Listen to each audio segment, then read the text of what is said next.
Hello viewers, இப்போ நம்ம சவ்வூடு பரவல் மற்றும் சவ்வூடு பரவல் அழுத்தம்னா என்னன்னு பார்க்கலாம்.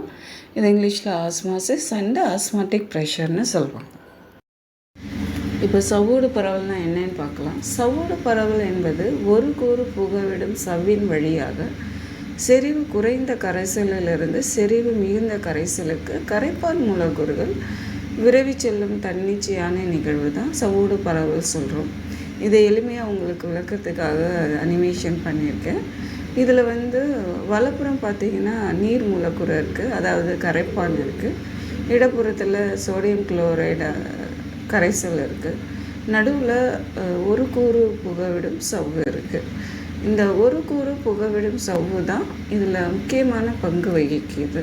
இந்த ஒரு கூறு புகவிடும் சவ்வினுடைய முக்கியமான பண்பு என்ன பார்த்திங்கன்னா, இது வழியாக போகிற கரைசல்லேருந்து சில மூலக்கூறுகளை மட்டும் தேர்ந்தெடுத்து அதை வெளியில் அனுப்பும். அதாவது இந்த பக்கம் வலப்பக்கம் பார்த்திங்கன்னா நீர் இருக்குது, இடப்பக்கம் பார்த்திங்கன்னா சோடியம் குளோரைட் கரைசல் இருக்குது. சோடியம் குளோரைட் கரைசலில் சோடியம் அயனிகளும் குளோரைடு அயனிகளும் இருக்குது, நீரும் இருக்குது. ஸோ இந்த ரெண்டு பக்கத்துலேருந்து நீரை மட்டும் ஒரு பக்கத்துலேருந்து இன்னொரு பக்கத்துக்கு அனுப்பும்.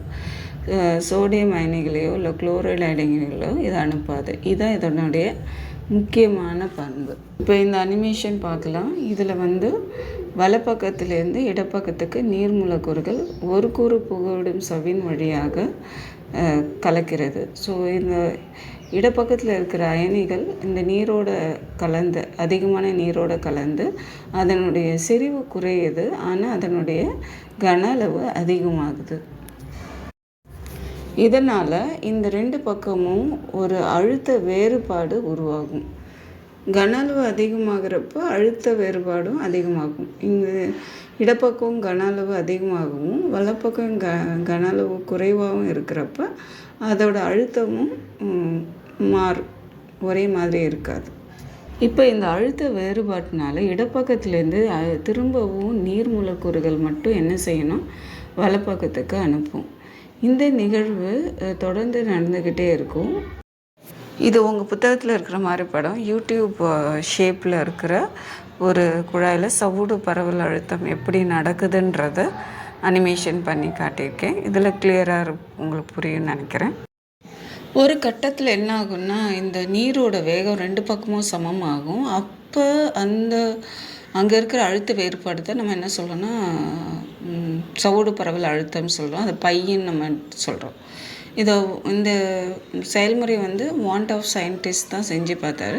அவர் இந்த சவ்வூடு பரவல் அழுத்தம் கரைப்பொருளோட மோலார் செறிவும் அங்கே இருக்கிற வெப்பநிலைக்கு நேர் விகிதத்தில் இருக்கும்னு சொன்னார். ஸோ அதை வச்சு ஒரு ஈக்குவேஷன், அதாவது சமன்பாட்டை வருவிச்சார். அது என்னென்னா, pi is directly proportional to C and T. சின்றது கரைப்பொருளோட மோலார் செறிவு, டீன்றது அங்கே இருக்க வெப்பநிலை. அந்த ப்ரொபோர்ஷனாலிட்டி போக்கணுன்னா ஒரு மாறிலியை கொண்டு வரணும். அந்த மாறிலி தான் ஆர். ஸோ ஆஸ்மாட்டிக் ப்ரெஷர் எப்படி கால்குலேட் பண்ணலாம்னா, பை ஈக்குவல் டு CRTன்ற சமன்பாட்டின் மூலமாக நம்ம ஆஸ்மாட்டிக் ப்ரெஷரை கால்குலேட் பண்ணலாம்.